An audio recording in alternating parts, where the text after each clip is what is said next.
যদি আপনাদের বারবার সম্পর্কের সমস্যা আসছে, কিছুতেই বুঝে উঠতে পারছেন না যে আমি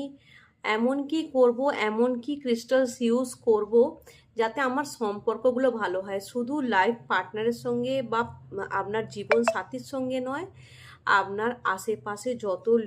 লোকতা রয়েছে প্রত্যেকের সাথে আপনার সম্পর্কটা যাতে ভালো, আরও ভালো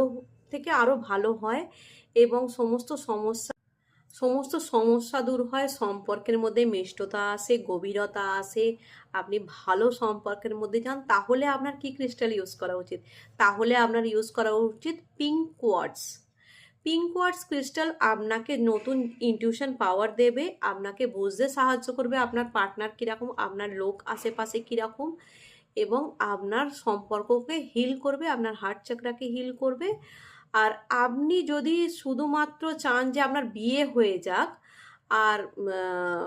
যদি চান যে হ্যাঁ আমার একটা ভালো সোলমেট কানেকশন হোক, কোনো সোলমেটের সঙ্গে কোনো ভালো পার্টনার অ্যাট্রাক্ট করতে চান বিয়ের জন্যে, তাহলে আমার কাছে আছে ম্যারেজ ক্রিস্টালস, যেটা crystal bracelet, marriage crystal bracelet, এটাই আমি নাম রেখেছি তার। তো আপনারা যারা চাইছেন যে একটা ভালো পার্টনার অ্যাট্রাক্ট করতে বা আপনাদের লাভ রিলেশনকে এগিয়ে নিয়ে যেতে চাইছেন, বিয়ের বাঁধনে বাঁধতে চাইছেন, কিন্তু সমস্যার সম্মুখীন হচ্ছেন, তাহলে আপনি আমার ওই ম্যারেজ ব্রেসলেটটা ইউজ করতে পারেন, ম্যারেজ রিলেশনশিপ ব্রেসলেটটা ইউজ করতে পারেন। আমাকে ডিএম করলেই আমি আপনাকে সেটা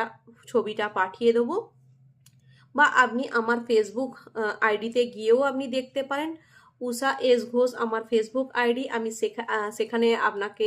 সমস্ত প্রত্যেকটা ক্রিস্টালের বিষয়ই দেয়া আছে, তো আপনি সেইখান থেকে সেই ক্রিস্টালটা চুজও করতে পারেন। আর যারা দুটো পার্টনার, মানে দুজনে মিলে স্বামী স্ত্রী হন, বা বিবাহিত হন বা অবিবাহিত হন,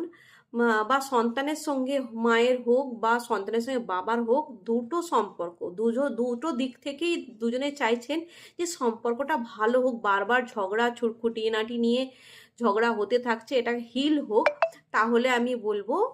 যে আপনারা পিঙ্ক কোয়ার্টজ আর তার সাথে এমিথিস ব্রেসলেট, একটা পিঙ্ক কোয়ার্টজ ব্রেসলেট আর একটা এমিথিস ব্রেসলেট আপনারা নিয়ে নিন। আপনার সেটাকে হিল করাবেন, ক্লিন করবেন, করে দুজনে দুটো ক্রিস্টালস পরবেন একটা একটা। এক সপ্তাহ পর দুজনে মিলে সেটা এক্সচেঞ্জ করবেন, মানে যে পিঙ্ক পরে থাকবে সে এমিথিস পরবে, আর যে এমিথিস পরে থাকবে সে পিঙ্ক পরবে, এইভাবে